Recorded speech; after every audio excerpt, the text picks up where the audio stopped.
Hey everybody, it is Cobra DVS here. Infrequent Jog episode 5. Are we on episode 5 now? It's 5. It is Oh. 5. Yep, Tommy was 4. And here we are, roughing it for episode 5. Yeah. So,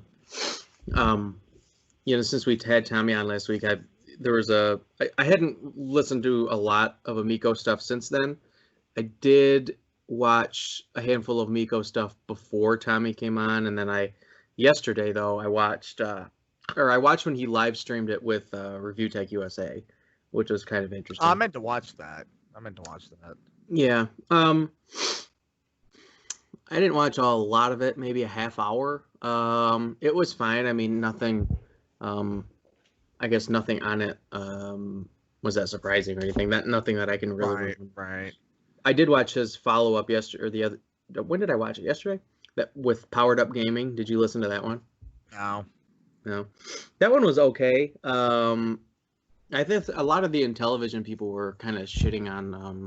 Can't remember the guy's name, his actual name, but Power Up Gaming was his actual channel. A lot of people were kind of shitting on him, but I mean, he just isn't. The market, right? So he's not right. He's not the Amico buyer. So right. I mean, some of his questions were kind of irrelevant. As if some of ours weren't. Well, yeah, for sure. And yeah, not to say that ours were by any stretch a gold mine, but I mean, like what was he talking about? He's talking about I don't know. I can't even remember.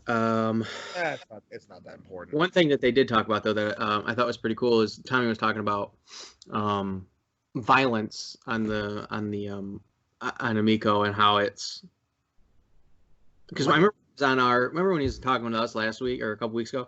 Yeah, we asked him about the beat 'em ups. Yeah, he wasn't sure how he would want that on there, but he was talking about the potential of a Contra type game or even a Castlevania game being on there. Now that would be. Yeah, I mean, to be honest with you, probably either one of those, assuming that they go as the fans and I would want. Right. That would be something that would get me to buy it. You know what I mean? Yeah. I mean, that's a big name title. Yeah, and a lot of core, you know what I mean, people. Know those games. Right, yeah. I mean, anybody that's watching us is going to know Contra and Castlevania. Yeah, definitely. But then I kind of just questioned or wondered how would they get that to if a beat 'em up was too much or border. Right, how the hell are you going to do Contra and Castlevania? Yeah, Castlevania probably more so because that's known for being. Its whole shtick is you're fucking killing vampires. Yeah. So I don't know. If they did a Contra where they killed or shot robots or something, it could work that way. You mean like Probotector in Europe? Exactly like Probotector. He did talk about no games will be E10 above E10. So I guess as long as they could get either of those games to run at that rating or less, which I think would be easier said for Contra than Castlevania. But I still think he's foolish for doing that, but hey, it's his system. Well, yeah, and I don't know if you'd get a Konami to. Right, are you even going to get Konami to go for this? I mean, look at Konami these days. Not exactly the best. I just think it would be a tough sell to go to Konami and say, hey, we're going to make it a game for Amico. Here's what it's all about.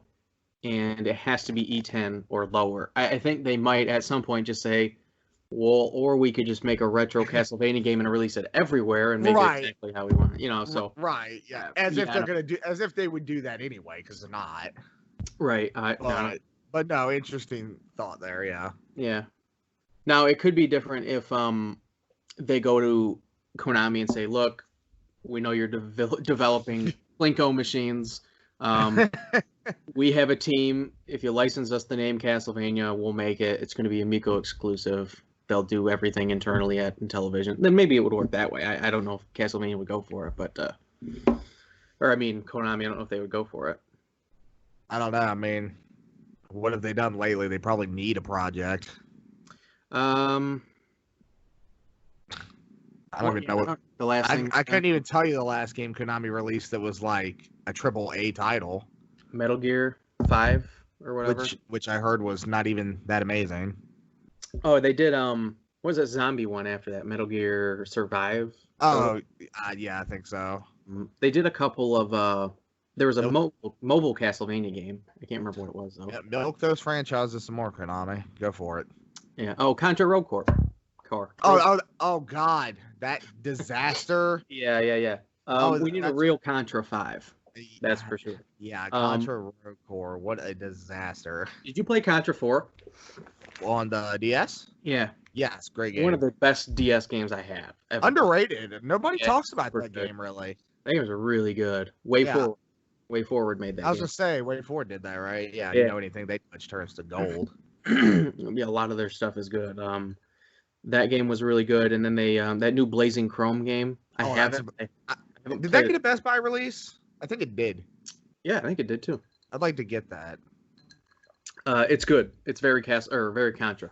You have it. Yeah, I have a copy. I bought it from Limited Run. They did a cool VHS collector's edition. Oh, is that the one that had that? Yeah, but I didn't buy that. Yeah. Cool, but yeah. For some reason, I bought the Freedom Planet collector's edition. I remember that too. I passed on the Blazing Chrome one. I don't know. Did you even play Freedom Planet? No. I still have it. I hear it's good. It's like a Sonic game, basically. That'd be good. Yeah, it looks just like if you look at gameplay, it just reeks of Sonic. Okay. Well, another game I guess Sonic Mania was all right. That game was pretty good. Yeah, I liked that game a lot. Sonic, yeah, I mean, that's probably the best Sonic game in years. Yeah, I'd probably call it my favorite Sonic game, I think. I mean, I'm actually really partial to Sonic 1. A lot of people prefer 2. I do like 1. I prefer 1, yeah. You know what's funny about 1 is that when you play the original on the Genesis, it's quite a bit different than Sonic 2 because it's not as fast all the time. Yeah, and you're missing some abilities. Yeah, there's a little more platforming. And then in Sonic 2, you get the spin dash where you hold down and the jump button. Yeah. But if you go and play like modern re-releases of Sonic 1, they've thrown the spin dash back in that game. You know, if I'm not mistaken, I might be wrong. I'm not read up recently on my Sonic history. I believe if you play that game on is that one you can play on the Sonic and Knuckles and it puts the spin dash in the first one? If you put it, I'm pretty sure if you put Sonic 1 in the Sonic and Knuckles cart, you'll play Blue Sphere. And Blue Sphere is that bonus game. You might be right. But if you put, obviously, Sonic 2 in there, you get to play as Knuckles.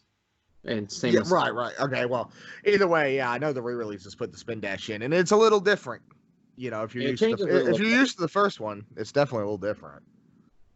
Sonic 1 is one of those games that I can always pop in everyone, and enjoy it. I just really like that game. Hey, here's an interesting little Sonic tidbit. You know that Sonic Gems collection on the GameCube? Kind of uncommon one. The one that has like Sonic CD on it? Yeah. The good collection. Yeah. I believe to this day that is still the only way to get a re-released version of Vector Man 1 and 2. That has Vector Man 1 and 2 on it? I think they're hidden unlocks, if I'm not mistaken. Isn't Vector Man on the maybe it's not. I thought it was on that Genesis collection on the 360. I don't remember it being on there. I don't know if it is or not. I used to have both of those games and never really played them. I did too. Yeah. Yep. I still want that Sega Genesis collection for the Switch. I want to get that. Yeah, that would be cool. That's a good set. And it's cheap too. So yeah, I was gonna say it's a cheap game. Yeah. Well, anyway, let's move on to some news here. Yeah, you go ahead. All right, so the first one I'm going to talk about is it's Nintendo related, and it's interesting because I think it's a sign of things to come, and I just saw this a couple days ago.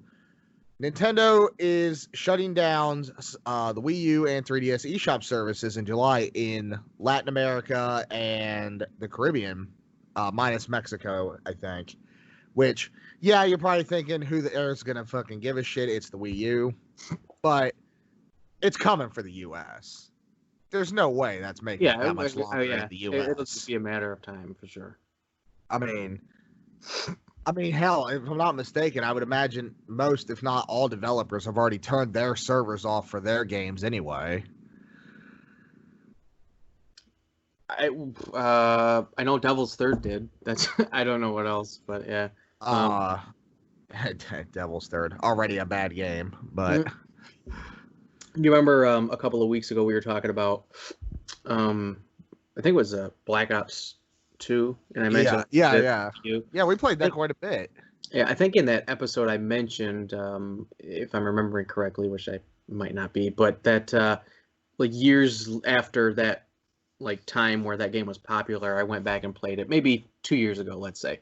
Yeah. And like of the like 1,000 people or less that were even playing it, like 75% of them were Brazilian kids. That's interesting. Yeah. So now it's like well, you know where the other 25% are. They're playing Black Ops 2 on Master System. Tech toy, really. Yeah. Yeah. That's interesting though. That's definitely interesting. I remember when the Wii eShop like went down. Oh, I remember that. It was a big deal. That was a big deal because there's a lot of games on there that you still can't get elsewhere. Yeah. I think there's a Castlevania game on there. Yeah, Castlevania: The Adventure Rebirth is the only way. As far as I know, it's the only way you can play it. Yeah, it really sucks if you don't have it. Which would be. Did they put it in that new Castlevania collection? I don't think so. I don't believe. I think they put Castlevania Adventure in it, but not the Rebirth version. But that'd be a great game to re-release. I mean, yeah. I mean, and there's some other like big name titles in there with little games that are good. There's a Contra game too. I think it's a remake of one of the Game Boy games. See, like that's what I'm talking about. This is shit that they need to go back and be like, okay, maybe we should re-release some of these. Mm-hmm. And with the way Switch collecting is, everybody would buy it. Yeah, I will. Yeah, if it was physical, for sure. Because Switch is out of control in the collecting market, and that's a whole nother story. But I don't know if Wii U has that many. That eShop never took off like the Wii did. I don't know of any. Not that I've read up on it or watched any videos recently, but I don't know of any like exclusives to the eShop on the Wii U that are like supposed to be like amazing. Dr. Luigi, I think, is an exclusive. Oh, Dr. Luigi, yeah, I forgot about that. But it's like a Pokemon game too, right? Pokemon Rumble Blast. Pokemon Rumble Blast, yeah, which is a great game, by the way. But for the most part, it's not. But it's like, do I need Dr. Luigi and do I need that Pokemon Rumble? Because there was wasn't there a Dr. Mario on Wii also? Yeah, I think so. Yeah, something like that. Yeah, I think so. I think there's a mobile one now, isn't there? Nintendo's putting everything on mobile now. I thought there was a mobile one. I could be mistaken, but anyway, I mean, that's just. Not as big, obviously, as the Wii closing down, but still interesting. To be honest, it's actually made it longer than I thought it would. Yeah. I mean, you got to let them get Breath of the Wild milked out. You know what I mean? Oh, that's true. That's true. Yeah. So I don't know if anybody's downloading that digitally on the Wii U, but. My buddy's playing it right now physically on the Wii U. I restarted it on Switch a couple of weeks ago, and I almost wish I would have just tried the Wii U version because I had to erase my save. Oh well, shit. And looking back, I was like, it would have been cool because I'm just playing it on normal. I'm not doing the better. Right. So it would have been interesting to compare it. Yeah, to check it out. And I from what I understand, it's basically the same game. But I think, speaking from Wind Waker experience, I guess, having like your inventory on the gamepad screen is excellent. I was going to say that's probably actually pretty convenient. And I'm assuming that's how it works in Breath of the Wild, though I don't actually know that to be true. So. Me either. But Wind Waker also fantastic on the Wii U. Yeah. One of the games still worth getting the Wii U for, in my opinion. Yeah, I agree with you. That game is so good. To me, that game is so much more fun than Twilight Princess. It's not even like... I still prefer Twilight Princess because of nostalgia, but Wind Waker is great. I could not... I've tried many times to get into Twilight Princess, and I can't do it. But Wind Waker, pretty much from the get-go, I think I really enjoy it. The music is great. It's gorgeous. The music's great. The graphics are great. I know people hate on cell shading. We were just talking about that on some episode. But you mentioned cell damage. Well, yeah, I did. Yeah, I did mention cell damage. I do find it interesting though that they remastered 2 games on Gamecube that still, in my opinion, hold up pretty good. Graphically, yeah, for sure. Graphically, I mean, those both still are perfectly playable on the Gamecube. Mm-hmm. I damn near completed it on GameCube, Wind Waker, long before the whole Wii U thing happened. And then when the Wii U version came out, I bought it, and I ended up finishing that. I know my buddy still wants a damn Ocarina remake on console, not handheld. Yeah, I mean, when did that game come out? 98? Yeah, and then we got the GameCube remake, and then we got the 3DS remake. Well, in about 3 years, it'll be the 25th anniversary of Ocarina, so maybe they'll do something for that. That's true. You know, maybe been a Switch 2 or something. It's a Switch 2 launch title. No, it's going to be the Switch U, Tyler. Switch U. That'd be, oh, God. The Switch U Wii. Geez. But, well, but yeah, so yeah, interesting, you know. But it's all. But what? I said, you know, regardless, so it's interesting, you know, that it's shutting down. 3DS is on its way out too. I'm surprised they even still make the damn thing. It's kind of just the you know, you kind of knew it was coming sort of thing, but right. It was just when are they going to decide to do it? Well, beginning of the end, yeah. I guess now. Mm-hmm. But yeah, you can go on with your first one. Well, since you started with Nintendo, I'll do the same thing. I don't have a ton of information on the story, just that the Nintendo online service or whatever was hacked. And yeah, I did not hear about this actually. Yeah, so about 160,000 user accounts, which in the grand scheme probably isn't that many. No, probably not. But still. I think it was their personal information, like email. I don't know if address is on there or not, but whatever is on your Nintendo Network profile, they would have access to. Credit cards, I guess. And shit. So yeah, if you've got a card on there, that could be. Oh, me. Yeah. Well, so the reason I wanted to do is because this happens really all the time, right? Yeah. Oh, it's yeah. a commonplace thing nowadays. I mean, it sucks, but the reason that I wanted to bring it up is because, gosh, when was this? Maybe 2 weeks ago. We, girlfriend and I, we went to, I can't remember what we were doing. We went somewhere, and then we were going to stop by Little Caesars and pick up a hot and ready pizza because everywhere else was basically closed. I was going to say, that's your like only hope nowadays. Yeah. So we stopped, and she goes in to grab it, and I'm in the car, and I check my phone, and I got an email that said somebody tried to get into my Nintendo account, and I think it was from Vietnam. What? And it says, we recommend that you know, reset your change your shit. Yeah. So I did. I changed it pretty much immediately, sitting there in the car. Maybe a week later, I got another email that said somebody from the UK had just logged in or attempted to log. I think they actually said that they logged in to my Nintendo Online account, and I'm thinking, what the fuck is going on? how is this possible? Twice? There's no way that's never happened ever to my Nintendo account, and then it happens like a few days apart from each other. Twice in the same week. Yeah, what the hell? What is that? So there's a thing you can do with two-step verification where everyone's got that now. By the way. Yeah, well, I don't even know. It's like Google Authenticator is what the app that I use, and basically all it does is it generates a random code that you have to open up your app.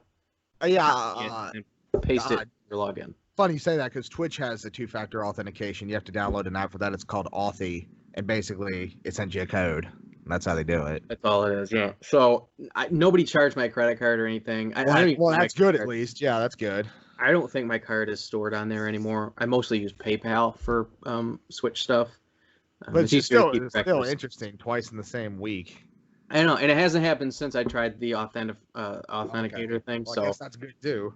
I hope I'm in the clear. But anyway, that's the first time that I can remember it happening to Nintendo, because it's happened to, I think, both of the other ones. In fact, it happened to both of them pretty big, actually. I was going to say pretty famously too. I think, wasn't it Sony had a huge Sony deal? was very famous. Yeah, it wasn't that long after the PS3 came out. And basically their security was almost nothing because PSN was free.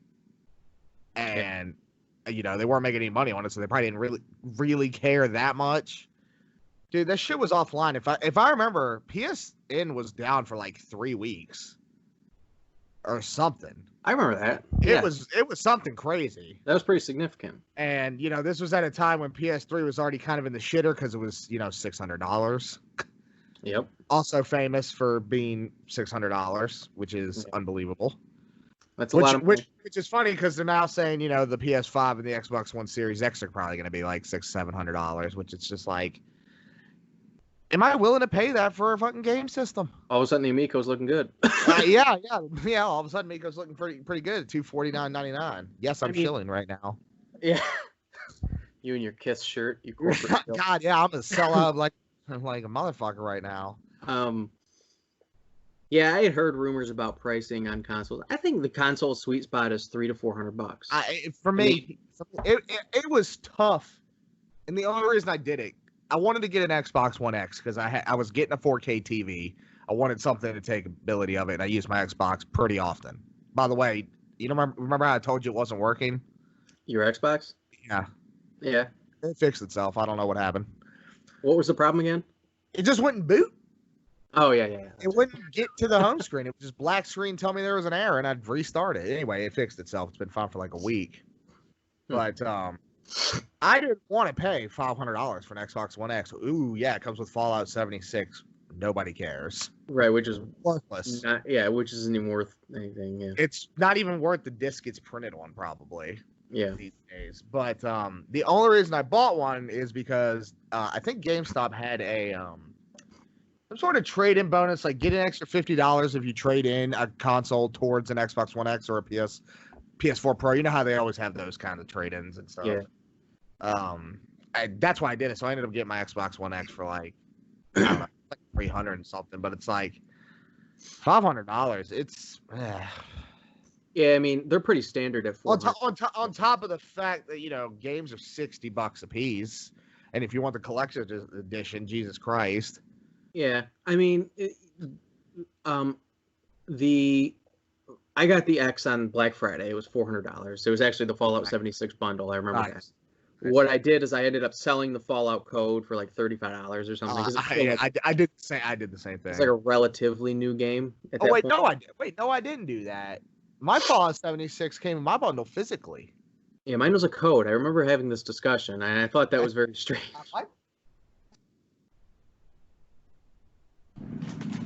It's still sealed, and it says on the back, not for resale. How about that? So might want to hang on to that puppy. I mean, legit thinking about it. Yeah, so I don't know. I don't know what happened. I don't know what happened there, but hey, I mean, it's not worth anything. I might as well keep it. Yeah. So I bought mine at $400. I think $400 is a fair price. And once you start getting to $500, it's kind of like, all right, now I've got to sit and really think about this. Yeah, now it's like, it's a major decision. I think that's why the Switch was such an easy buy for me. It was like $300. I mean, $300, and it's what I've always wanted. Basically, you're telling me, you're telling me $300 for something I've always wanted. Here's the thing, and then where the Switch kind of bit you in the ass a little bit was, it's $300 for the system, but if you want to get anything extra, his accessories are pricey. At launch, I bought the Switch. Yeah, I bought Breath of the Wild and I think Bomberman and the Pro Controller. Two games everybody else bought, by the way. Yeah, exactly. Yeah, with the Pro Controller. Which is $8, I believe. I think it was $80 at the time. Yeah, it's $80 now. Yeah, it's unbelievable. Right. It's more than a game. So I spent a lot of money. It added up quick. But I mean that turned out to be a great purchase. I mean, hell, Joy-Cons are $80, which is unbelievable. Yeah, those are overpriced. But here's the other thing that I want to mention. Everything that's so expensive, if you're like thrifty enough or patient enough, you'll never pay retail for something. Oh, right? No. Dude, my buddy's friend from work just scored a Switch on the marketplace with like Zelda, Mario, Pokemon, and like 7 other games, $125. Oh, wow. Yeah. But no, I mean, it happens. I've seen in that Switch group specifically, some dude ended up at a Target and the Joy-Cons were on fucking clearance for $8. Wow. Like, why? Yeah. So, unanswerable. Things are expensive, but eventually, or, at some point in time, you can get a good deal. I still think for Xbox and PlayStation 5, I mean, I guess I wouldn't be surprised if they were $500 or so, but No, I'm not gonna be shocked. I mean, they're saying. Did they announce any pricing like firmly? No, not yet. I don't believe. Oh, okay. But I know that they've said specifically that the what is it? The Xbox what's the Series X? Series X. I think they've already said that now is like supposed to be 100 times faster than an Xbox One X. Yeah, but it's like at a certain point, is it really that much noticeable? You're gonna start noticing less in the way of graphics and more in the way of other performance, probably. Well, it's funny. It's funny. Like we went from cartridges that had no load times to disc systems that had horrendous load times, and now we're almost back at disc systems that have no load times. Yeah. Because I swear some games are almost instantaneous. That being said, Forza Horizon 4, not one of those games. That game takes forever to load. Yeah. But it looks amazing. Yeah. Eventually, they're gonna have to put the power to use in ways other than graphics, and it's got to be stuff like performance and. See, that's the other problem they run into, right? Though it's like you can't make the system but so big. You mean like physically big? Yeah, like without it just being. I mean, look at the original Xbox One. It's bigger than a fucking VHS tape player. Yeah. The thing is ridiculous. Yeah. And it's like, but it's kind of like with phones. They spend all this time making them smaller. Now it's like we're going bigger and bigger and bigger and bigger. Yeah. Going back the same way again. Yeah. I mean, at this point, they just need to say a console. All consoles are computers at this point. Just say it. Well, they're computers for sure. I mean, just say it. Like, the distinction is almost becoming negligible. Microsoft specifically is sort of teetering on the edge of, you know what I mean? Like, well, I mean, that's their business, though. They make computers. Yeah, and it makes sense. I get it. Mm-hmm. It makes sense for them. But Sony, I mean, hell, Sony wasn't even a video game maker when they made the PlayStation, and they're Xbox, really. And well, that's true, but they're not. They're also not. You know, Sony wasn't in the. They're not in the. What was the They were in the hardware business, but they weren't really known for. They made like sound chips and stuff. Yeah, they were. Yeah, stuff like that. I mean, Sony. Don't get me wrong. It's funny though. Even nowadays, the PlayStation division of Sony still, I believe, does not make any money. Really? I thought I had heard it was like one of the few that did. Unless maybe that was Microsoft. That might have been. No, I don't know. I don't remember. Something with Sony. Or maybe it was that PlayStation was making money, and it was that their actual, like, I guess, you know, the other divisions were whatever their brand would be. You know, they make TVs and stereo equipment and stuff. I think those are like suffering pretty bad. Yeah, I think that's right. I think is that what it is? It might be that way around. But interesting though, it's like now they're only known for video games. Yeah, you know, I don't know a ton about the next gen stuff. I know they've revealed specs. I don't really know what they mean. But I think what's what are teraflops?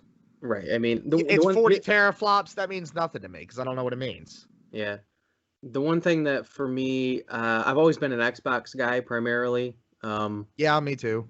The only PlayStation console I've actually bought is a PS4, and I don't even have it anymore. I just didn't find a lot of not a lot of stuff there I wanted to play. I guess that's not true because I've had every PlayStation, but yeah, I mean I have a PS2 now. But when I got a 360, that was when I was like, I love Xbox. Yeah, it's great. What I like about it, I'm a big Halo guy. Played those Halo 3.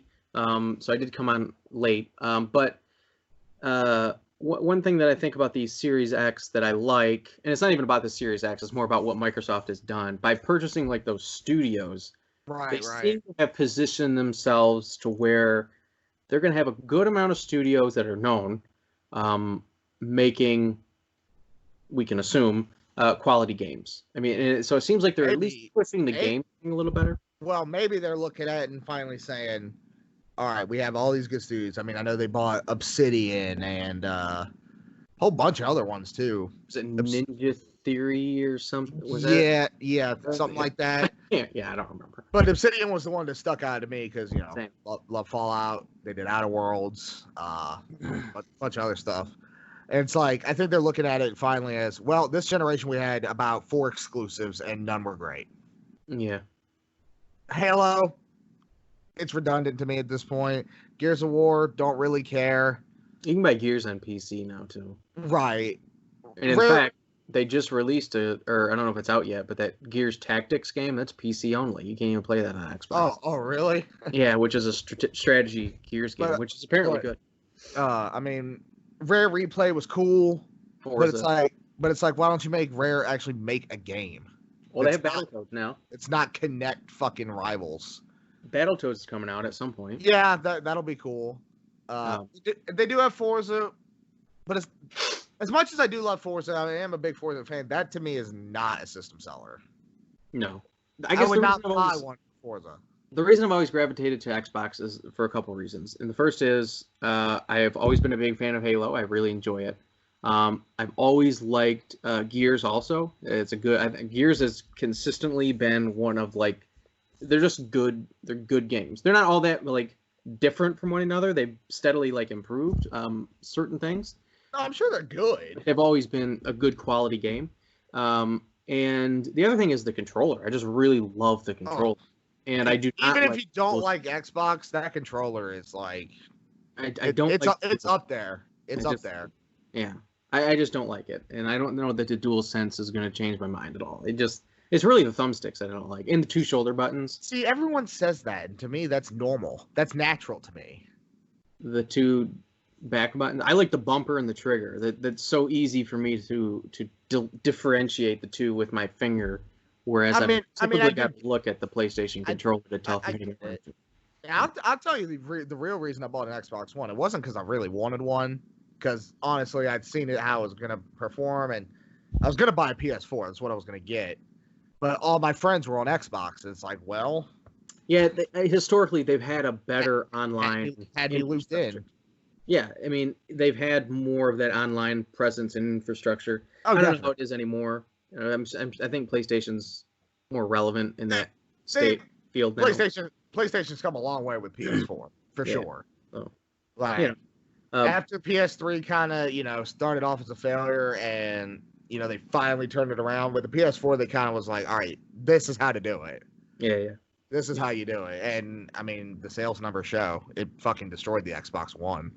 Yeah, it did. Hell, the Switch already outsold the Xbox One. And it did that months ago. Mm-hmm. So it's like, Microsoft, you didn't really do it this generation. Yeah. But didn't they start this generation off with that guy, a CEO that was wanted to make everything in a media center and didn't care about games? What was his name? He came in on the tail end of the 360. Yeah, I can't remember his name. I know what you're talking about. They wanted to make it like a media kind of center. Xbox. It's not Phil Spencer. I know. No, it's shit. Of course, I can't think of it when I want to. Oh, Don Matrick. The name rings a bell, but I can't.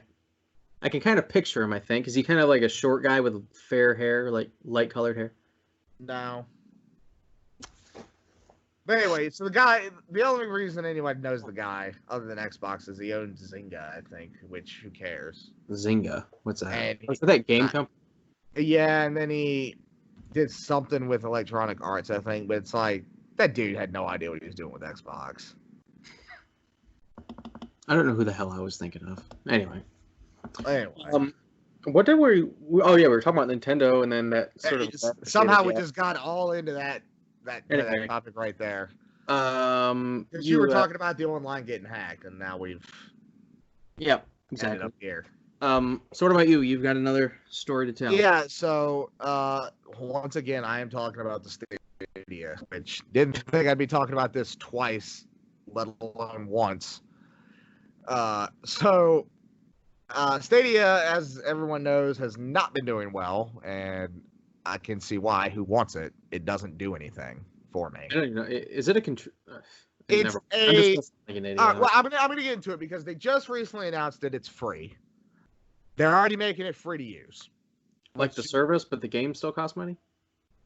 Yes. Okay. But so you can use your PC or your phone to do it. Hell, I could do it on my Pixel if I wanted to. But if you want to play it on TV, you need to buy that controller, I think, and you need a Chromecast Ultra, which you can buy from Google for $130. Then I gotta say, their controllers are also overpriced because they're $70 a piece individually. Is it just a controller? It doesn't do anything else? It's just a... I think it's just a controller. See, but here's what I don't understand about the Stadia.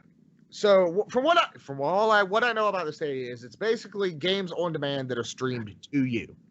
Mm-hmm. See, it's not game. It's not streamed games to you. Actually, no, it is. I don't get what was that? Was that a joke in there? That's a Seinfeld reference. The top of the muffin to you. Oh, I don't know that one. You don't remember that? Oh, damn, No. that was shit. All right, but what I understand about the Stadia, I don't know if there's any exclusives on there. I'm assuming there is. I don't know why there would be, but from all I know is it's streaming it to you when you buy it. So if your internet connection sucks, the game looks like shit. It's all based on your connection, which is already a terrible idea to begin with. Second of all the games still cost $60 that are big name titles, or $50 like Assassin's Creed and Borderlands. And digital only. And the digital only. It's like this again. Once again, this is why I don't subscribe to the digital way. If it's gonna be the same price digitally as it is physically, why would I buy it digitally? You know, Borderlands 3, a good example, was on sale for $20 at Best Buy last week. God damn, was it really? Yeah. The collector's one, or the like middle of the road one, that's like normally 80, was I think 40 or something. Wow. I almost bought it. I didn't. I don't want to give what's his name, Randy Pitchford, any money that he doesn't need. But I'm sure it's a good game, but yeah, Randy Pitchford, man, Jesus Christ, that disaster. That guy should not be the spokesman face of Gearbox. Did I tell you his name is Randall Pitchford II? Yeah, and I remember you telling me that. I was like, you can't be serious. Yeah, his son is the third. His name is Randall Pitchford III. Oh my God, what he did with this poor man. So setting him up for failure. So the Stadia is free now. That means the service is free. You still have to pay for the games. You have to buy the controller if you want. You can use other controllers, right? Yeah, I believe so. Yeah, I think so. I gotta tell you, I mean, I would. There's no way I would stream this through a phone onto a TV, and then. Well, it's hilarious you say that because when I was buying this, I think Stadia was out. I remember walking into Verizon, right, and they had a display with the phone like on a stand. It had a controller like wired up to it. It looked like it was on life support. It looked like a fucking 32X and a Sega CD, fucking a Genesis. And it was playing Mortal Kombat 11 or whatever the newest one was, and I was like, why would I ever play this on my phone? The screen is this big. So I cast a lot of stuff from my phone to my TV. I do it all the time. Netflix, so whatever. Yep, and it is very far from being a perfect system. Like a lot of the time, my TV upstairs that has Chromecast built in. Oh, that's cool. I didn't know that TVs had that. Yeah, it's not all that uncommon. But even if you didn't do that, the little dongle from Google, it's only like $30. So right. But anyway, it does not work perfectly, even streaming a movie. No, it's gonna get pixelated. There's really at some no point. chance. There's no chance I would trust it for streaming a game. There's just no way I could. Well, once again, it's all based on your connection, and if it dips or something, it's done. I couldn't do it. Yeah, then I think in the future it'll be a great idea, but I don't think the technology is there yet. Yeah, and of course, obviously, when you do this, you're 100% not getting a physical game, which I'm just. I mean, I gotta. Against, you know what I mean? I mean, I gotta say it. Once gaming goes all digital, I'm done. Probably. I've got so many fucking games in my backlog. Well, it'll last me the rest of my life. You're not gonna be done. You'll be done for a little, like a month. and then Borderlands 4 comes out. Or Fallout 5. Oh god, okay, Fallout 5, yeah. Fallout 5 would get me to buy one if it was digital only. Yeah. But I'd be sad if they did that. Yeah. I mean, it's an inevitable, I think, future, but it'll happen. Oh, it's definitely coming. Hopefully slowly. Hopefully slowly. All right. All right. So the last news story. So this is a game I've been talking about, I think, since the beginning of the show, and it's Ion Fury. So if you remember, Ion Fury is an old school 90s style first-person shooter. Yeah. Built on on a modified version of the Build engine. The Build engine is the engine that created games like Duke Nukem 3D, Shadow Warrior, Blood. I think was on the Build engine. Is this the same as the Quake engine? No, Quake was built on idTech. idTech 3, I think, maybe. Okay. idTech 2. Anyway, I think it was idTech 2 actually. Anyways, Right. It's a little before Quake. It's a little less advanced than Quake's engine. Quake was like the next logical, or the next. It wasn't it wasn't made by the same company, but it was like a next graphical leap. It was like the next step. Sure. So anyway, so it's built on the actual Build engine, but it's a brand new game. See, now that's cool. It is cool, and it's being published by 3D Realms, which is again who published Duke Nukem 3D, among other stuff. That's pretty cool too. Yeah. So this caught my eye like 2 years ago or whatever, and it was announced, and yeah, and it's been out on PC since last year. Oh, I think I remember you telling me that. Yeah, and it's been reviewed well, and it's but at the time that it was announced, it was said that it was coming to consoles, and forever there's just really no news about it. Well, finally, it's been announced that it is coming to Switch next month in May. Okay. Digital only? Physically? Yeah. So, well, I'll get to it. So, by the time this video goes up, it'll be, I think, May 1st. The digital version comes out in May. I think it's at the end of May, the 20. I guess I could open the news story if I. Right. But anyway, it comes out on digitally in May at some point. But there is also a physical version that comes out June.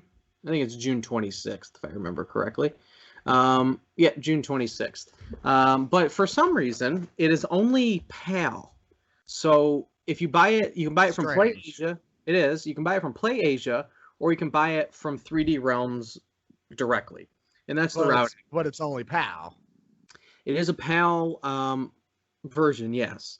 There's no NTSC physical version that I can find, or that's been announced so far. Must have some problem with finding distribution or something. I don't know. I don't know. It comes with a physical version. It's only $30. Okay. Well, shit. I'm in on $30.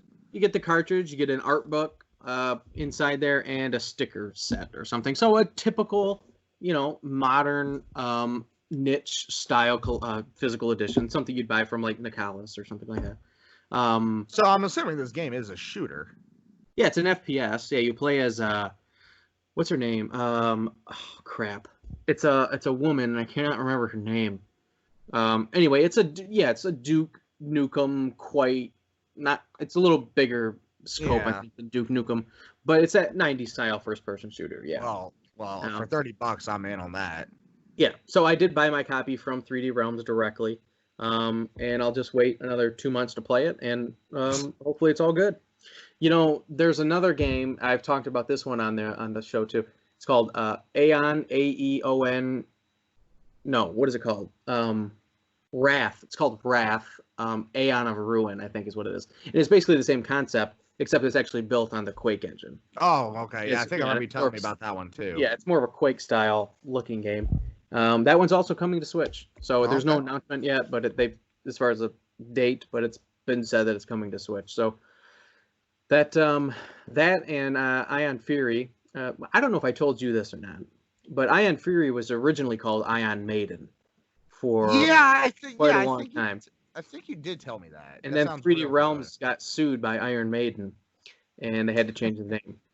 You did tell me that. Yeah, you did tell me that. So whatever. Ion Fury, I think actually is. I can't even believe they knew about it. It's kind of strange. Who the hell? Who was their manager that figured that out? I don't think. Oh well, Tyler, it's obvious. Bruce Dickinson is sitting in his tour bus playing Switch. Yeah. I think that I don't know this for sure, but I think I heard that 3D Realms, maybe they just announced this. They said, look, it's not even worth us fighting. We're just going to change the name. We'll just change the name. It's fine. I think Ion Fury is a better name than Ion Maiden anyway. So. Well, yeah, me too. But it's like it's not worth fighting for it. Yeah.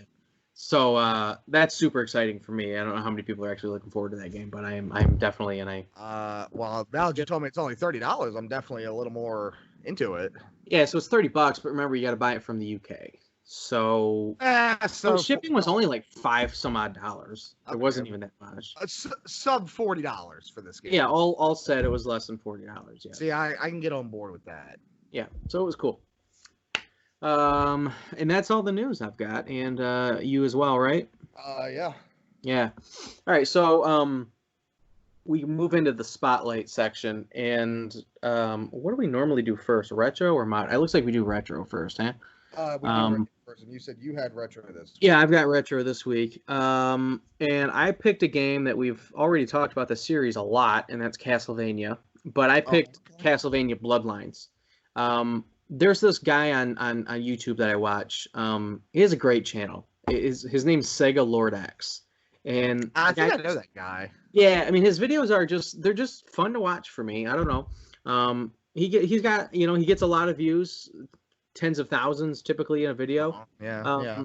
And they're all usually Sega related. Not all of them are. Most of them are. And he did a good review of Castlevania Bloodlines the other day. And that's one of the few games on the Genesis, I guess, that I could say that I've beaten all the way through. And I really think Bloodlines, I remember years ago, we'll say 10 years ago, it was generally thought that Bloodlines was fine, but Castlevania 4 was legitimately the 16-bit one, right? I've heard that a lot. Now, excusing Rondo of Blood, right, because that didn't come out in the United States, but usually people would say, "Oh, Super Castlevania 4, wow, what a game! Obviously, it's the best one." By far the best. And while I do think that's a super great game, Castlevania 4 is really, really fun and good. There is a soft spot that I've got for Castlevania Bloodlines, and I think what it really comes down to is it plays just like the NES games. Oh, really? Yeah, so you cannot whip in 8 directions. You can whip diagonally, but I think it's only when you jump and whip. Weird. You can do a little grapple move. And you wonder, and it makes you wonder, why did they do this? I don't know. I don't quite understand it either. But it has really good music. It's very bloody. It's probably the goriest at the time. In the United States anyway. Right. It's really good, and there's a lot of graphical stuff in that game that is very impressive for the Genesis, especially. Yeah. So if you play, it's a gorgeous game. And it's on the it's even on the Genesis Mini. Oh, interesting. Yeah. So anyway, it's a really good game, and I just don't. And even though most people in the years past have said that Castlevania 4 is the best one, it's their favorite usually, there's kind of been a resurgence of Bloodlines the past few years, where people have kind of recognized how good it actually is. Well, it's in recent years, as anybody that's been around on YouTube for a while, Genesis collecting has really picked up in the last like 3 or 4 years. It's exploded. Mm-hmm. Okay. So I haven't been following that scene specifically. So it's exploded. So I think that's another case of it. I think people just hadn't played it, and now they're starting to say that could be. Yeah. All right. Maybe we. The best Castlevania would have been the canceled 32X one. What is that called? Castlevania: The Bloodletting, I think is what it was going to be called. Yeah, something like that. It was a sequel to Bloodlines, is what it was. Yeah. There is alpha. I don't know if it's pre-alpha or alpha footage of it out there. I was going to say, I know there is some footage out there of it. And that was a great game. Now, it's interesting because you said Bloodlines compared to Castlevania 4. What about Contra on Genesis compared to Contra on Super Nintendo? I've never played Contra hardcore on the Genesis. How does that compare to Contra 3? Yeah. If you've played them. I do. I have played a fair amount of both of them. That's a tougher one, I think. I think Hardcore is a more difficult game. I think I've heard that actually from other people. Yeah, I think it's the Japanese one that's easier. You can buy the Japanese version of Hardcore. It's a little bit easier. But Contra 3 is, I mean, also not easy. I think I prefer Contra 3.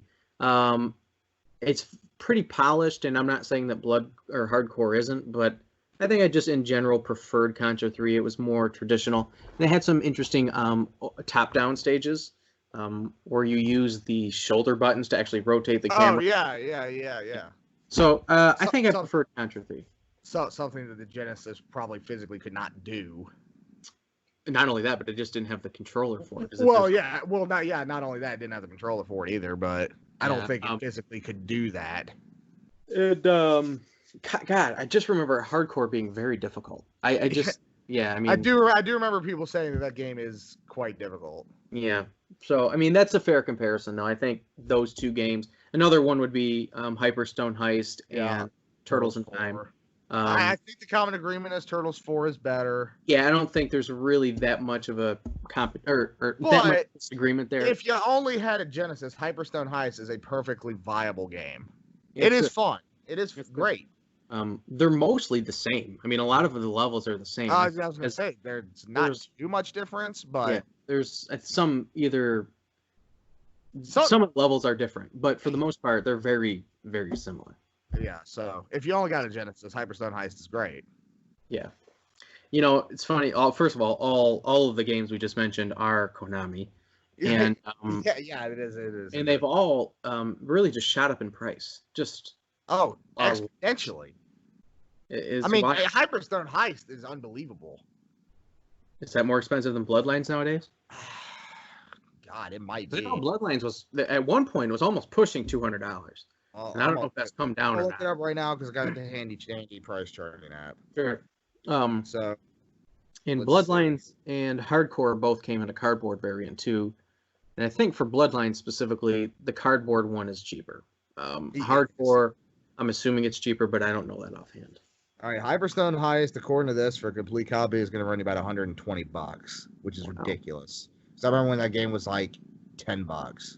And Castlevania is going to run you like 130, so they're on par. Wow. Well, it looks like if you want Bloodlines though, and you want the cardboard box, if you want to save some money, looks like you can get that for about $80. Yeah, and I think generally, I don't think there's anything other than obviously being cardboard and less durable. I don't think the manual is not in color. The manual will be black and white. That's right. Yeah. Yeah. But physically with the game now, it's the same. Yeah, it's the same game. Right. So anyway, I just remember when both of those games. Oh, Splatterhouse too. Those have gone up. Jesus Christ. Yeah. Yep. Those aren't Konami games, are they? They're Namco games. Yeah, Namco, yeah. But those two super expensive now too. You know what's funny about Genesis is that all these third-party companies, a lot of them have their own version of the Genesis case, like the I know, or the clamshell. Like it has printed the company and stuff. Yeah, both. Konami has one, Capcom has one, I think. EA obviously has one, but Namco even has one where, because I have Splatterhouse, and it says Namco in the box. Like when you open it up, it's molded into the case. It's funny. It's bizarre. I don't know. It kind of reminds me of the case of the NES games where, like, you know how Acclaim had some games, but it said, or LJN had some games, but it said cartridge made by Acclaim or something. Like on the back of like Alien 3. So LJN cartridge made by Acclaim? Yeah, I don't remember. Yeah. Something, yeah, I think it was in the when the NES was on its way out. LJN and Acclaim partnered, and I think Acclaim was supplying the cartridges for LJN. And it specifically said on the back, cartridge manufactured by Acclaim or something like that. It's really funny, and you can learn about this stuff for hours, how these different companies from the 80s and the 90s kind of work together, like Ultra and Konami. Right. Ultra is just a Konami division. And it was only created so that they could release more games for the NES because Nintendo had a strict rule. I think it was 3 per year that a company could release. It was three per year. And then you've got, on the Genesis, there's Arena, which is just a division of Acclaim. So Alien 3 is a good example. Right. That is an Arena game, but it's really just an Acclaim game. And then the Super Nintendo version is an LJN game. It's really wild. Hell, who knows? Maybe Acclaim and LGN were really the same company the whole time. I mean, Acclaim made some decent games. LGN made all the crap. And if you meddling kids just wouldn't look into it, then we'd all be nonetheless.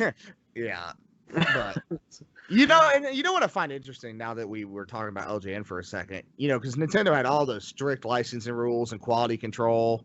Yeah. And I know that one of the quality control standards was the game had to be good. So who played these fucking games and said these are good? I don't know the quality standard. I don't know what, because good is such a subjective. Right. There's a lot of people like Back to the Future. Does it actually have to be good, or does it just have to be playable? Because there's no way. And it's funny you mentioned Back to the Future, because I am one of those people that actually do like that game. Yeah, I mean, that game is actually pretty good.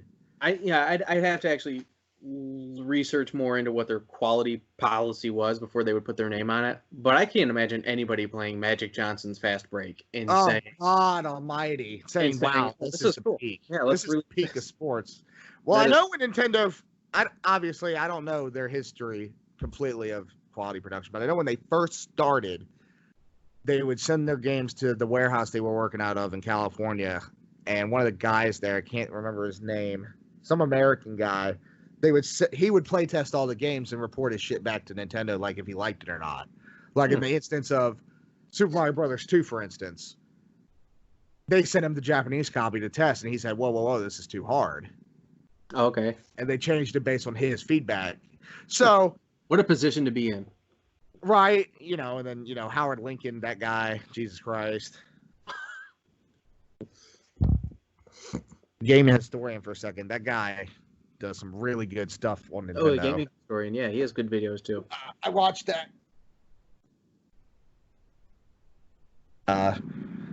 He's suing of Atari and Tengen and stuff, and it talks about like Howard Lincoln and stuff. And oh, okay. Oh, that guy. Oh, all right. Mike. Yeah, I watched his Tengen video too. Yeah. But I mean, God, you could, like you said, you can read about this stuff for hours on end and still not know. It's super interesting. There's just so much out there. Yep.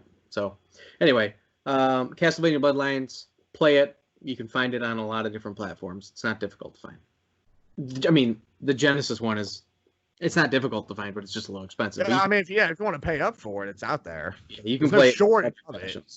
Yeah. All right. Good pick. Game spotlight this week. Sorry. I don't know if it's just me, but your mic has cut out a few times. Well, you're cutting out a lot too, and I think it's your end. Great. Anyway, go. Whatever. This is we should be called the Unprofessional Podcast. The completely unprofessional podcast. All right, so the game I got this week is a spotlight. It's a game I haven't played the two previous ones, much like BioShock. Honestly, I don't even know why I bought it, but I bought it on day one, and it's Dead Space 3. So, Dead Space 3 is the whole series is a survival horror. It's survival horror, which is not my favorite, as most people know. I don't really care for Resident Evil, stuff like that. But this game, I played through a co-op with my girlfriend at the time, and man, it was a blast, and it was creepy. I remember specifically there was one scene, and one of the characters is like walking through a hallway or something, but it's giving like quick flashes of stuff, and like one was like the Nutcracker, like it'd be right there and it'd be right in your face, and it would scare the hell out of me. I thought it freaked me out. It did, but a really well done game, really a good story. But from what I understand from everyone that likes Dead Space, they say it is the worst one. It's more action or something, right? Yeah, it's not really as much horror as it is like just actiony, but which is funny because that's like the same thing that happened to BioShock. Everyone said the first two are more creepy and this one's more actiony. Resident Evil 2. They have right. Yeah, but it's funny also because I played BioShock Infinite first and then played the first two and said I didn't really like them. Mm-hmm. I have a feeling the same thing's going to happen when I play the first two Dead Spaces. I'm going to still think Dead Space 3 is great, not really like the first two. But it's made by Visceral Games, which they do They do 007 Agent Under Fire, which is one of my favorite games ever. Oh. And I think they did a lot of the Tiger Woods games and stuff like that. Oh, EA Visceral, that's right. Yeah. Yeah, They got yeah. bought by EA, didn't they? Yeah. Yeah, yeah. But and they did Sims and stuff. But yeah, really a really great game. Got pretty good reviews at the time, but I think it was one of those games I think the critics said were pretty good, but the user reviews were not so good. Kind of the opposite of what usually happens. Yeah, yeah. And it sucks though, because I do believe Visceral Games was shut down by EA. So Yeah. who knows if we'll ever get another one. Yeah. This is a series I would love to see come to the Switch. Give me, they're bringing BioShock. Give me Dead Space. But BioShock, probably a little more demanded than Dead Space. Yeah. I couldn't tell you last time someone said, "Oh yeah, Dead Space, really great." Have you ever played Dead Space Extraction? On the Wii, the one that's kind of it's like an on-rail shooter. The light gun game, yeah. Yeah, that game was actually pretty fun. It was good. I don't remember a ton about specifics, but one thing I remember standing out big time was just how graphically impressive it was for a Wii game. I was just really impressed. Okay. Well, it's funny that you mentioned that because hang on. What's that one on the Wii that I bought? Is it a light gun game? No. So, I bought that Far Cry game on the Wii. Oh, Instincts or whatever? Vengeance. It's a remake of Instincts, though. Okay. And I wasn't expecting to be that impressed. But my God, if I'm not mistaken, I don't know if it was a launch title for the Wii, but it was real soon after. It came out in 2006. All right. The graphics on that game are so horrible. I mean, it looks worse than a PS1 game. I was gonna say, is he about to say it looks good? Because I don't remember. I don't remember specifically, but I thought I remember being not good. The graphics are horrible. The full motion is terrible. The AI is crap. Yeah. And the controls are mediocre, which is unfortunate because it's an Ubisoft game, and I usually enjoy Ubisoft. And not that I've played the original game either, which it's funny because it's on the original Xbox. I don't know if it's on PS2. But I would have to say, if you're going to play it, I would not play the Wii one. It is. I've heard about that game being terrible. Oh, my God. I only bought it because it was at the flea market for $1. Yeah. I bought that, and, oh, my God, I bought another hilarious one, too. It was one of those Koei Tecmo games, one of their strategy games. Not strategy games. It was a hack and slash. Samurai something? Not Samurai Showdown. No, that's SNK. What is it? God, I'm like Samurai Warriors. Yeah, I was gonna. Oh, yeah, okay. Samurai Warriors. That's what it is. Jesus Christ. What's the one on the Wii? Katana. Well, that's the one that I had played. Mm-hmm. That game, actually, not bad. I mean, it's kind of repetitive. It's a hack and slash with the Wiimote. Mm.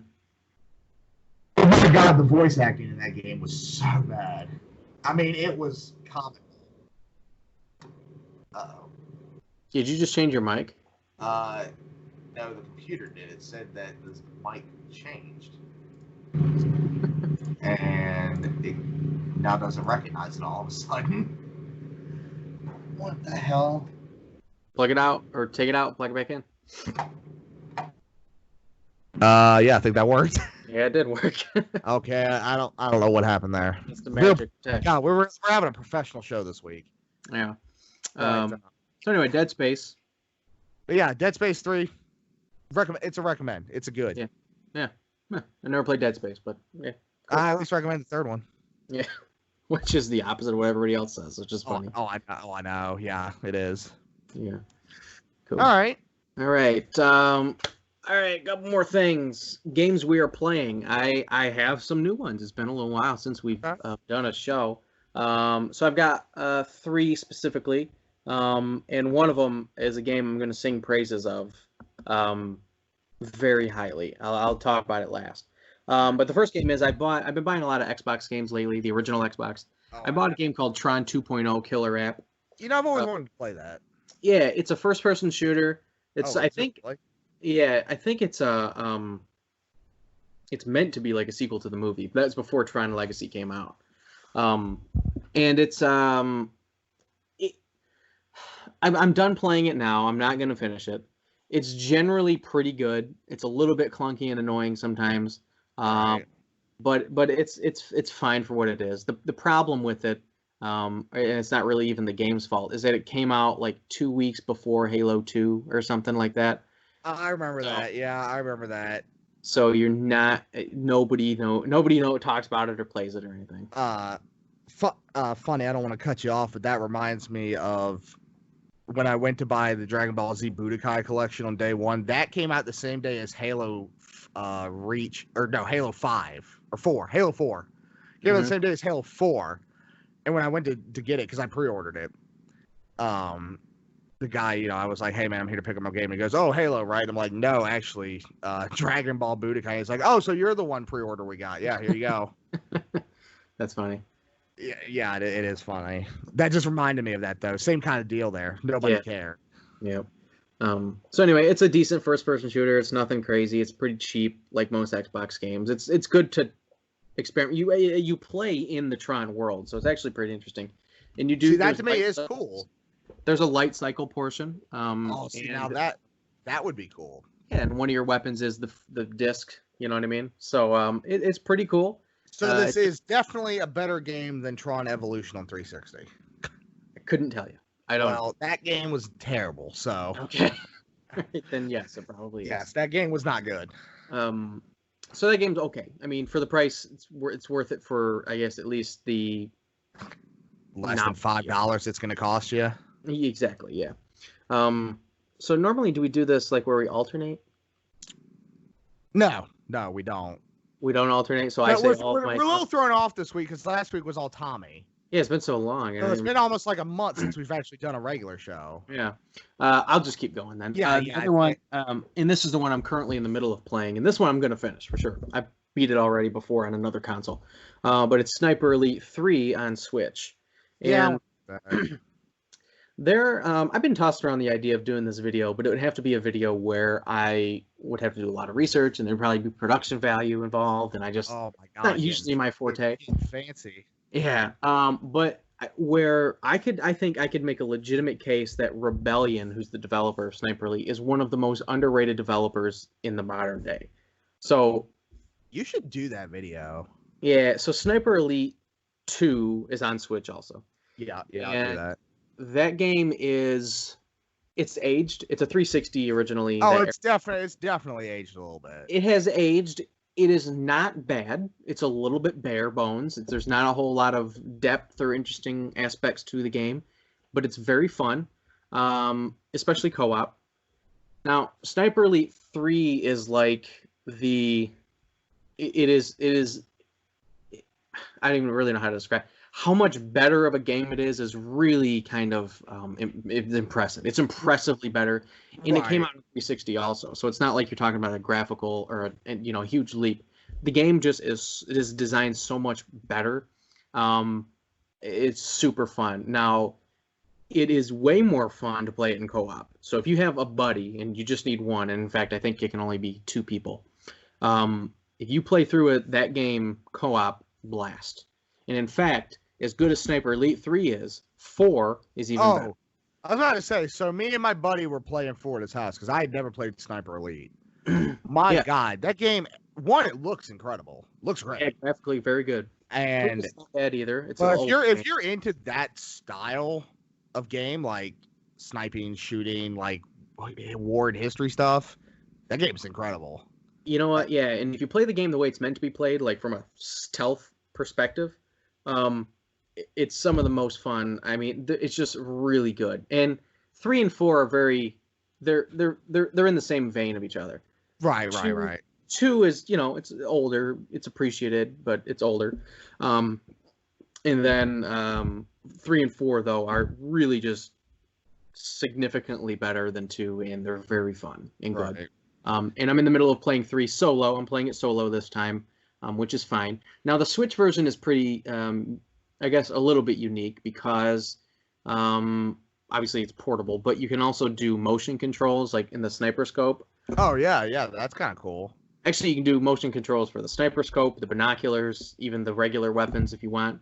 That's pretty cool. The only problem I've got is that the motion controls are really not that good. So one of the best things about like Breath of the Wild is when you're doing the bow and you use the joysticks to get generally in the area of the enemy, and then you can use the motion controls to kind of fine tune it. Yeah. Doesn't really work as well in Sniper Elite, so I find myself using. It's just a little clunkier than I'd like, but the joysticks are so small that it's also hard to be precise with just the joysticks. So it takes some getting used to, but once you do, it's fine. Okay. I will say, I do love Rebellion games. They have made some good shit. They also made one of the most notoriously bad games I've ever played in my life. Hold on. Is it Rogue Trooper or no? Rogue Warrior? Yes. Yeah. My God. So, Rebellion developed, Bethesda published. So I was like, this has got to be good, right? How can it be bad? Oh, it's bad. I've heard a lot about that game being not good. It's short. The controls are just awful. Let's be honest. By 2009, controls for shooters were established. Call of Duty pretty much gave you the control scheme you need. Mm-hmm. And it was just bad. I remember that game being notorious for being very bad. It's just, I think it was just a rush job. I think they just wanted to put something out and it didn't work. Yeah, you know what's funny, by the way, we're talking about Sniper Elite. I bought the original Sniper Elite on Xbox. Not good. That game. There's no way that can hold up that good. That game did not. No, it's not very fun. It's not at all. After playing 3, it's like. It's like Jesus. Well, that's kind of how I feel about Just Cause now. That series, like I've played 2 and 3, and I want to play 4, and it's like I want to play the first one, but it's like, oh my God, can I go back to that? Yeah. Even when I went back to play 2. Because I started on 2 and I didn't play that until like last year, maybe year before, and I was like, God, even this is kind of rough. Like the driving controls in that game, really great game, and I know they've fixed them in the newer ones, but the driving controls in the second one are some of the worst. They blow. Yeah. Yeah. So Sniper Elite 3. Anyway, that's the one. I'm still playing that, and really good. Interesting. The last game, and this is the one that I'm going to sing high praises of, as if Sniper Elite wasn't good enough. I really enjoy that game, seriously, though. I always fuck up the name on this one. It's called Journey to the Savage Planet. This is a game that totally 100% caught me off guard. I don't think I've ever heard of this. I can't remember. I don't even remember the name of the publisher, but it's the only game they've ever made. It's the first game they've made, I should say. It just came out this year, I think, earlier this year. It's a $30 game. And what's it called? Journey to the Savage Planet. Journey to the Savage Planet. Okay. Yeah.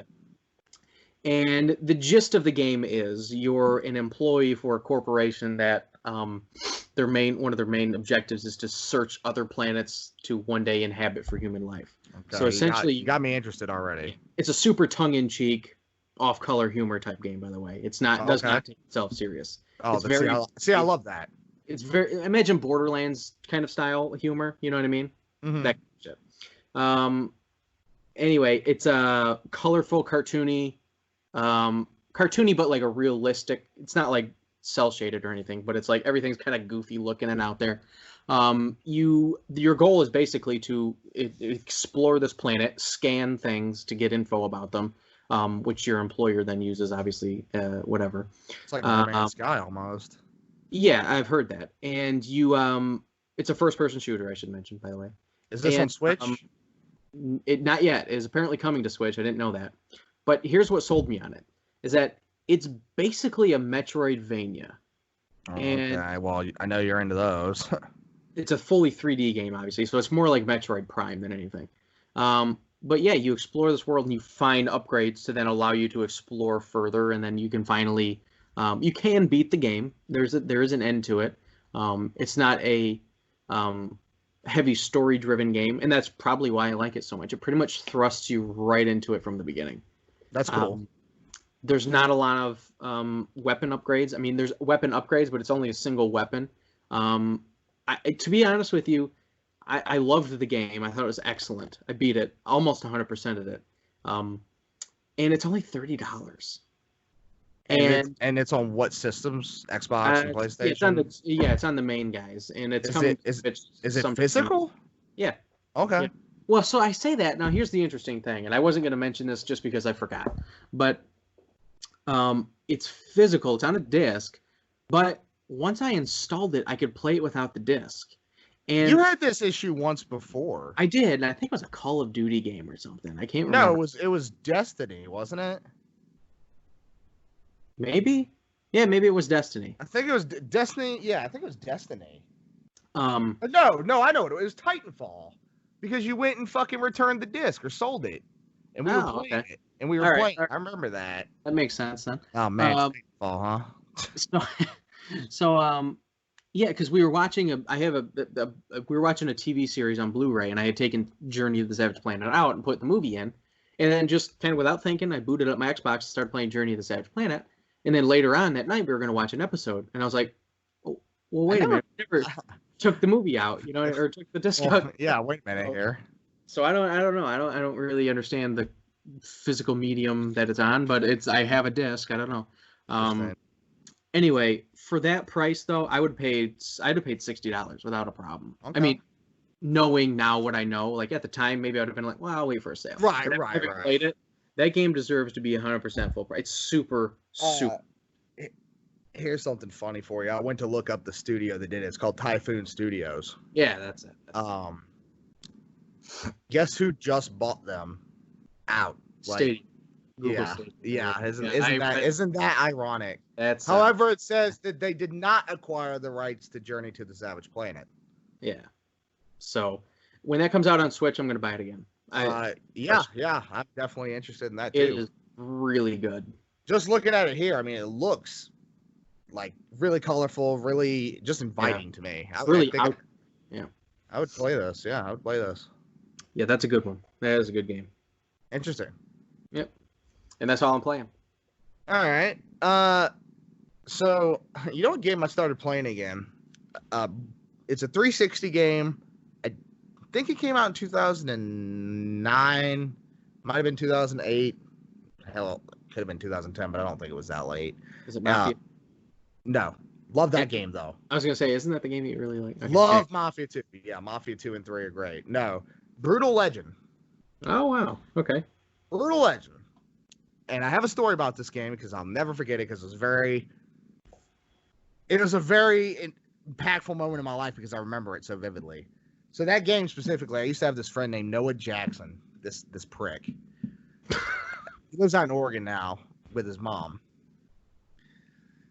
So he was staying with me a couple nights, him and his friend Nick, and I told him he could borrow some of my stuff because he wanted to play it, whatever. Brutal Legend was one of the games he took. I don't remember what else he took, but I remember that game specifically because I hadn't finished it yet. And I went to get my stuff back, and he was like, "Oh, I sold it all, man." And I'm like, "What the hell are you talking about?" He was like, "Oh, I thought I could sell it. I thought he gave it to me." And I was like, "You gotta be fucking kidding me here." And you know what he sold it for? To get a fucking piercing like right here. That's brutal. That's what's brutal. That's what's brutal about it. That's the Brutal Legend, is that story. But no, it's a really great game. So I mean, you got Jack Black voicing the main character. You're already like a hack and slash, isn't it? Yeah, it's like an action hack and slash. Yeah. Third person, you run around. It's open world. But I mean, you got Jack Black voicing the main character, which is just hilarious. He's playing Jack Black like he would in any film. It's hilarious. And there's a bunch of other really famous voice actors too in it, if I'm not mistaken, that voice the characters and stuff. Like, let me see. I'm not prepared. Yeah, like Tim Curry's in it. Wow. Let's see. Rob Halford is in it. Lemmy, Ozzy Osbourne, Lita Ford. Wow. Kyle Gass, he's in that too.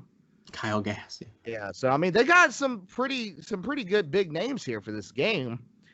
And like the game you described, it's tongue in cheek. Mm-hmm. It's got some, Jack Black humor to it. But if you want a lighthearted hack and slash that's just funny and you get to fucking do attacks by shredding a guitar and summon in your car with it, it's great. It's great. I mean, the story is hilarious. And if I'm not mistaken, the director for it, he does something really famous. I think it's Tim Schafer Secret of Monkey Island. Secret of Monkey Island. And Psychonauts. Yeah. Psychonauts. That's what I was thinking. The writer and stuff for Brutal Legend. So yeah, great game. Really great game. Yeah, I'm surprised that's one that they haven't redone. I know. It's one that kind of came out and didn't have a huge release, and then it just has kind of sat quietly. Yeah. But no one gave it a bad review. It just wasn't a AAA title. Yeah, just kind of It just kind of slipped under the radar, but really a great game. Other than that, the only game I've really been playing a lot of is another 360 game that I've been meaning to replay for a long time. One of my other favorite games ever, Grand Theft Auto 4. Oh. Do not play it on the Xbox One. For some reason, I don't know if it's because of how the Xbox One's probably upscaling it to an HD TV and all that. It looks terrible. Really? Oh my god, it's unplayable. Borderline unplayable. It is so blurry. Huh. But I don't know. Obviously, there's no way to know for sure like what my most played game of all time would be. That game's up there. I played the online of that game. You know, everyone raves about GTA 5 online. Fuck GTA 5 online. I didn't even play that shit. GTA 4 online is where it is at. Mm-hmm. Me and my buddy would play hours after school, like 8 hours a day. Wow. Just fucking around. The glory. Yeah, the days with no responsibilities, and I can do that. Didn't have to go to bed. Yeah, really, really an excellent game. You know, a lot of people call that the black sheep of the Grand Theft Auto line, which you don't get, because I think Grand Theft Auto 5 is more of a black sheep than 4. Hell, hot take incoming, unpopular opinion. San Andreas is my least favorite of the main Grand Theft Autos. And it's not because of the story, because the story is amazing. The setting is amazing. I don't like the fact that in San Andreas they added those fucking stats, like you got to eat every so often. You got to do this every so often. Oh, okay. Kind of making it an RPG, sort of. Mm-hmm. Not a fan. Yeah, interesting. Not a fan of that. So I'm glad they did away with that. But it holds up. I mean, I still think the story's great. I still think the game holds up. Perfectly playable. I mean, it's Grand Theft Auto. You know what to expect. Yeah. But other than that, I haven't been playing a whole lot. As you know, I was out of town. Yeah. I was in a fucking car accident. Yeah. You had to wait the week. Jesus Christ, yeah. So, but yeah, that's all I've really been playing. But yeah, really, really fun stuff. Yeah, that's cool. 360 is an era I haven't really revisited yet in a while. It's an era. It's something recently I've taken to collecting a lot because they're so cheap. I mean, you find them everywhere. They're littering yard sales and flea markets, and I'm like, $2 or less, I'll buy almost any game I don't have. Yeah, it's probably prime time for those kind of games. Yeah, and there's some real gems. There's some real gems. Yep, I agree with you. But yeah, so that's all I've really been playing. Nice. So what about games you're looking forward to? To be honest with you, I don't know that I have anything new in here. You know, I don't think I really have anything new either. It's just mainly a lot of the same. I guess I could take Animal Crossing off because that came out. Yeah. Which was a huge release, and I still don't have it, unfortunately. Oh, wow. Okay. Huge release. All my friends are playing it. They all love it. As far as I know, it's getting, like, the best reviews since the original. Yeah. It's very positive, yes. Which is great. Still want a damn Pilot Wings game, though. Pilot Wings or F-Zero, you got to give me one. Yeah. Well, you know, if Nintendo does their E3 thing, which got pushed or potentially canceled, I mean, their Nintendo Direct, I mean. Did it? I didn't know that. Yeah, it. I don't know if it's been canceled or just it's not going to happen as like during E3 time like it normally does. But yeah, that came out earlier today. Interesting. Yeah. Earlier today. No, Yeah. That's why. Also funny. It's funny. I have my Twitch open in another thing, and it's funny that we were talking about Sniper Elite because my buddy just started playing Sniper Elite 4. Yeah, I don't know how. Well, would that be a fun game to watch? It could be. It depends on if they're playing. I could see 2-player co-op of that game being actually fun. If it's like game's meant to be played to watch. I mean, Right. Yeah. Yeah, that's a great co-op game. Yeah, it's funny. I love watching games that I play. Like I watch a ton of Fallout stuff. I've probably seen every damn Fallout video on YouTube at this point. Yeah. But watching and I know it's elitist of me to say because I was once this guy, but watching people play the game who don't know what they're doing to me is so frustrating. Yeah. Because I'm just screaming at the computer like, you're a moron. Yep. But I can't say anything because I've been there before. Mm-hmm. I was that guy, but it's like, I'm that way in a lot of games for sure. Yeah, but it's like, oh, Jesus. Yeah. So yeah, unfortunately, nothing really new for me to add. Well, I mean, I don't think a whole lot's been announced. Yeah. That's besides the Amico games, maybe if you want to say that. Well, I mean, with everything going on in the world right now, people probably don't want to announce anything because they can't give any dates. Yeah, exactly. That's true. Because nothing's producing anything. I know specifically. I'm in that chat on Facebook with Rob and the Intellivision guys, like C Martin stuff. Okay. And they were a lot of people have been talking about Rev recently taking forever to ship, like 2 months. Mm-hmm. He just got the boards from China, like this week. Yeah. It took 2 months. Oh, for sure. I mean, it's not. Yeah. Which now that being said, Rev wasn't always known to be the quickest, but he would send it to you. Mm-hmm. And he's still playing on it, but it's like 2 months. Ugh. Yeah, it's tough. That's definitely unpredictable. I mean, that's just for an order of boards for an Intellivision homebrew, let alone fucking, something big. Yeah. But yeah, that's interesting. Yep. Cool. Well, that's just about the end of the show. Typically every week, though, we like to send you off with a little bit of trivia, and this is mine, or I have it this week, I should say. Now, we talked a little bit about the build engine earlier. We were talking about Ion Fury. Yep. And how I think the first game that used the build engine was Duke Nukem 3D. I could be off on that, but that's certainly the most prolific game. Anyway, the piece of trivia is that Duke Nukem 3D is the first game to feature fully working mirrors, reflective mirrors. Really? Yeah. So now I remember playing that on Xbox Live Arcade and realized that's the first exposure to Duke I had, and seeing those mirrors work, I was like, wow, that's kind of impressive. Not very many games even now have reflective surfaces like in that in mirrors. GTA 5 doesn't. Yeah, that game doesn't reflect. It's really not commonplace. Now that is interesting because I had no idea. Yeah, I don't even know how I would find that fact. I guess I'd have to specifically be looking up something about Duke Nukem 3D. Yeah, which is what I did. But that's a really good fact. Yeah, but I thought that was pretty interesting. Yeah. Anyway, so that's one of the few things about that game that's really unique. I love that's a great game. Wow, yeah, that's a great fact. I did not know that. Yeah. So great. You can take that one to the bank. Well, I know it's funny. If I'm not mistaken, on our last show, I was the one that had that really good trivia about Golden Axe or something. Yeah, it was like screams from Rambo 3. Yeah, and you were like, well, God, how the hell am I going to top that? Well, I don't know. That was pretty good. I like the Rambo one better, I think, but still. Still interesting though. Yeah. Yeah. Did not know that. Anyway, yeah. Working mirrors. Who'd have thought that'd be noteworthy? And that game came out when? 1996. Yeah, it's pretty impressive for 96. Oh yeah, yeah. Considering most games looked unplayable. Yeah. So, anyway, there's the trivia, and that is the show. So thanks for watching, guys. We will catch you in 2 weeks. Yeah, a little bit late of upload on this one.